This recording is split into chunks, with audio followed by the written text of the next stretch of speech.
Hello everyone, this is Indu. I hope you are doing well. In today's video, we will cover what is the method overloading. So it's a very important question in .NET interview if you're fresher or experienced what. So let's start. So method overloading is the ability when we use the same class with multiple method, but we can change the number of the parameter and the type of the parameter. So I can explain you with the help of real world example so you can easily understand. So this is the online Sisha compiler. So let's start. Firstly, we can add here using system namespace here using system. Then we make a class. For example, we are make a class calculator, and here we which we can make a method like public int add int a int b and return a plus b. And the next time we can use same method like add method public in add, but now in this time we can change the parameter number of the parameter. Now we are using int a b and int c. You can see I can use the same method, but we can change the number of the parameter. If you can do like that way, you easily understand like how function overloading is working. And the next we can take same add method, but now we are change the data type of the parameter. Now we are using double data type, double b return a plus b. The next we can also change the data type of the parameter, like we are taking string add string a string b,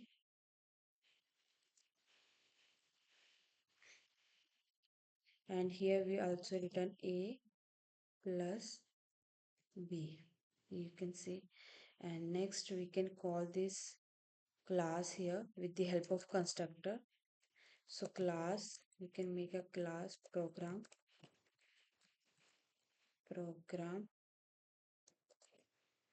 static void main. It's a basic syntax to write a C# code.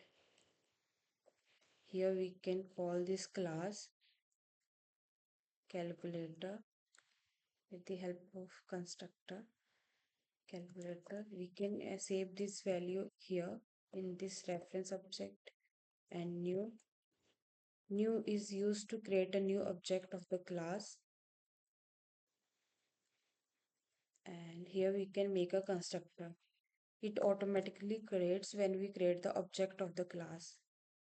And here we can write a console dot write line print integer and integer value and plus cal dot add 10 comma 10 and semicolon. So we are using this because we can add two parameter, and that is the integer parameter. So run this program. We are getting error in the line number 11. So here what error I am getting, let's we check line number 11 and 17. Public string string a and b. Hmm. Yes, here we are error. I am mistakenly return. Okay, so you can say, see here, output is print int and int value is a 20. Like that way, same method in which we can use a three parameter console dot write line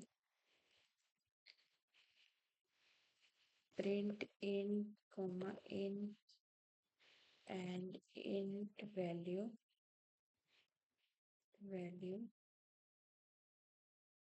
and here plus getting it cal dot add. Now we are using second this method and we have to add submit here three parameter 10 10 10 and semicolon. So you can see here output 30 10 10 plus 10, and the next one we can take a double value console dot write line print double double plus cal dot add, which we can pass a two value like 2.2 2.3. So it adds these double values. Here we have to add a semicolon.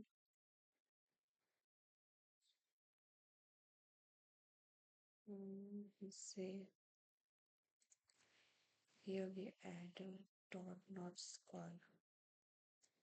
So you can see here is a it calculates the double. Next one is our string. So we have to pass a string value console dot write line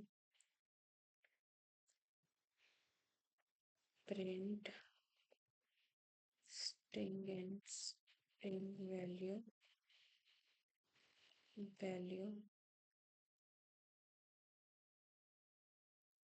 cal dot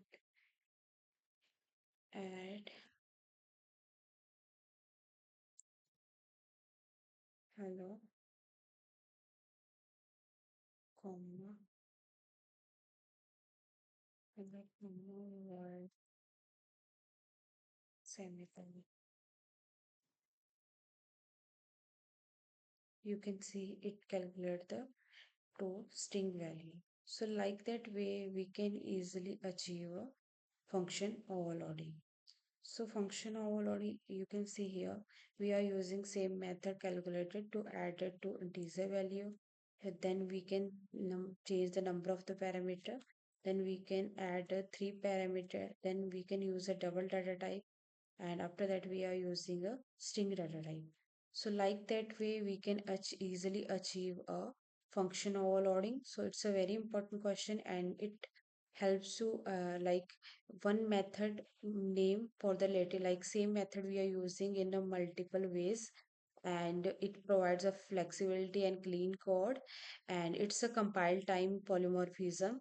uh, Overloading it's a compile time polymorphism or a function overriding, that is a runtime polymorphism.